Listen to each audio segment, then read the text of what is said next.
President Obama says America must come to grips with the issue of gun violence after 9 members of a black church are shot and killed at a prayer meeting. This is Special Report.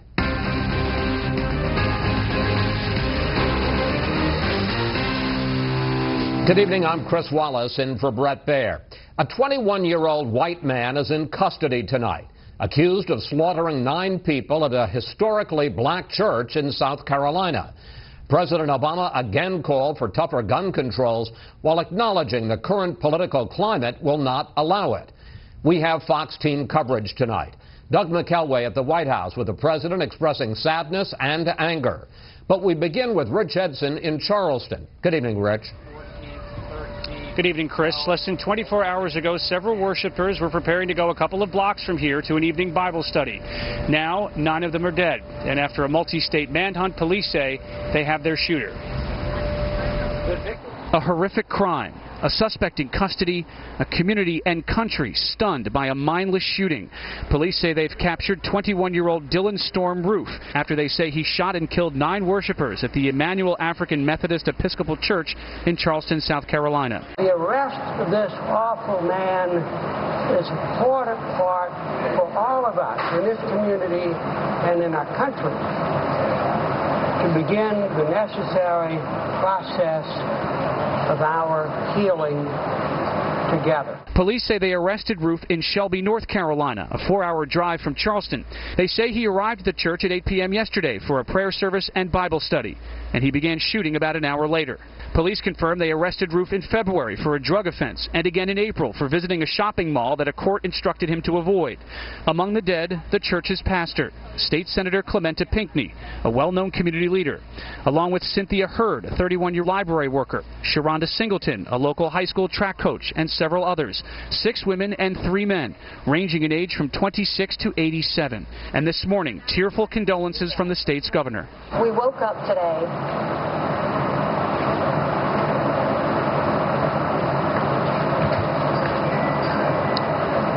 and the heart and soul of South Carolina was broken. And so we have some grieving too. And we've got some pain we have to go through. The National Park Service says Emmanuel African Methodist Episcopal Church is the oldest black congregation south of Baltimore. Its roots stem from a religious group of free blacks and slaves organized in 1791. Federal officials say they're investigating this as a possible hate crime. That would make it a federal offense. It's really premature to determine which is the best venue, either state or federal, to pursue this matter. First, we must confirm that this individual is involved in it. We must confirm the nature of his involvement. We must confirm his motivations, his intentions. We've come, our Father, with heavy hearts today.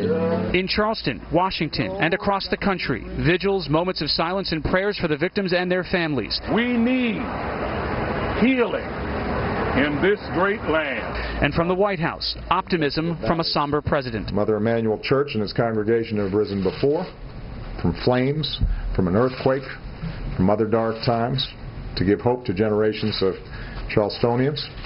And with our prayers and our love and the buoyancy of hope, it will rise again now as a place of peace. Roof has reportedly waived any challenges to extradition here to South Carolina, where authorities will return him. Back to you. Rich Edson reporting from Charleston. Rich, thanks for that. President Obama stressed his belief in both the need for tougher gun controls and the political odds against it in Congress now. Correspondent Doug McElway is at the White House tonight. President Obama found himself in an all-too-familiar role today, just as he did after the slaughter in Aurora, Colorado, in Newtown, Connecticut, or at a Sikh temple in Milwaukee, Wisconsin. He addressed a wounded nation after another unspeakable mass shooting. But this one struck an especially sensitive nerve for the first African-American president. The Emmanuel AME Church is an epicenter of South Carolina's civil rights movement. It lies in the city where the first shots were fired in America's Civil War. This is a church that was burned to the ground because its worshipers worked to end slavery. President Obama has been criticized before for comments that appear to nudge the scales of justice in racially charged incidents. If I had a son, he'd look like Trayvon. Today, he said he was necessarily constrained from talking about the details of the case. But I don't need to be constrained about the emotions that tragedies like this raise. He indicated, "We feel heartache and sadness, but also anger," and he stepped into divisive waters again. Someone who wanted to inflict harm had no trouble getting their hands on a gun. At some point, we as a country will have to reckon with the fact that this type of mass violence does not happen in other advanced countries. When the president sought new controls on guns after the Sandy Hook school massacre, Congress sent it down to defeat a bipartisan compromise to expand background checks and to ban so-called assault weapons and high-capacity magazines failed to get 60 Senate votes.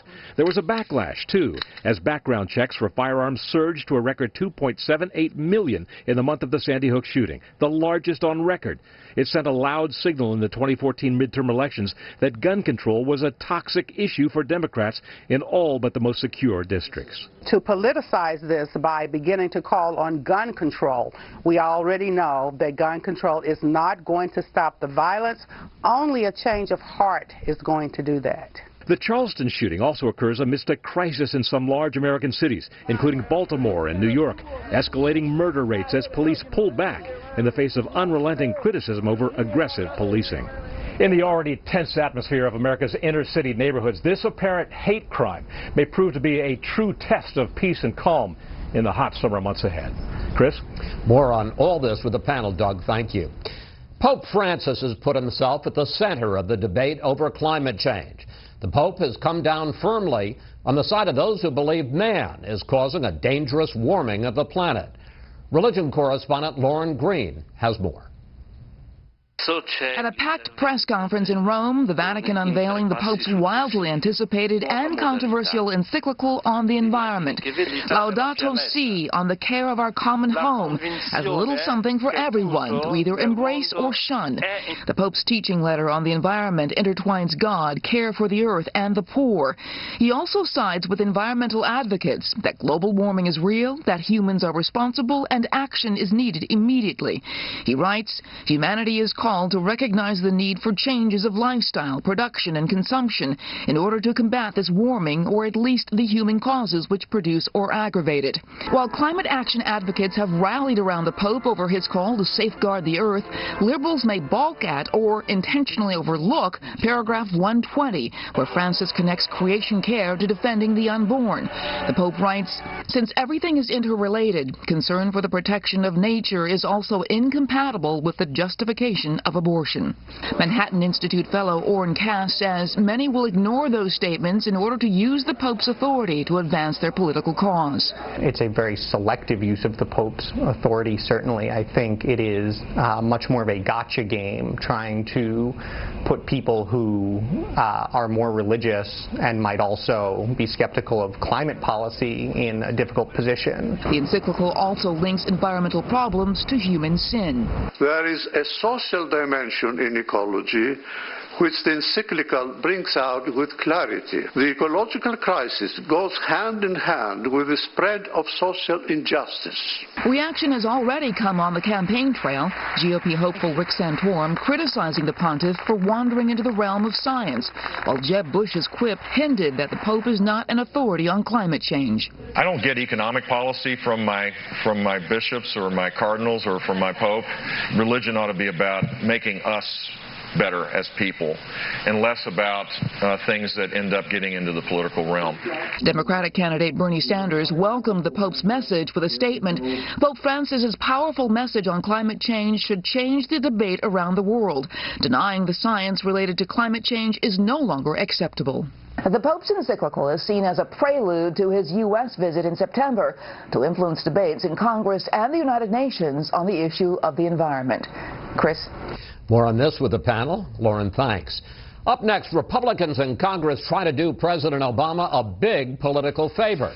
First, here's what some of our Fox affiliates around the country are covering tonight. Fox 5 in New York with at least 3 arrests on charges of trying to help ISIS. Federal agents also charged Fareed Mamouni with trying to stab an agent before the arrest. Yesterday, a Queens college student was arrested on charges of planning a terror strike. Today, an alleged accomplice was charged in New Jersey. Fox 4 in Anchorage, Alaska, as firefighters work 2 blazes near the city. One has tripled in size and forced the evacuation of some campsites. The other is in the heart of Alaska's dog mushing community. And this is a live look at Oklahoma City from Fox 25. The big story there tonight, debris from a rock slide closes parts of Interstate 35. Officials are encouraging drivers to find alternate routes. The area has been hit by rain from tropical depression. A young boy was swept away by floodwaters in Ardmore, about 120 miles to the south. And that's tonight's live look outside the Beltway from Special Report. We'll be right back.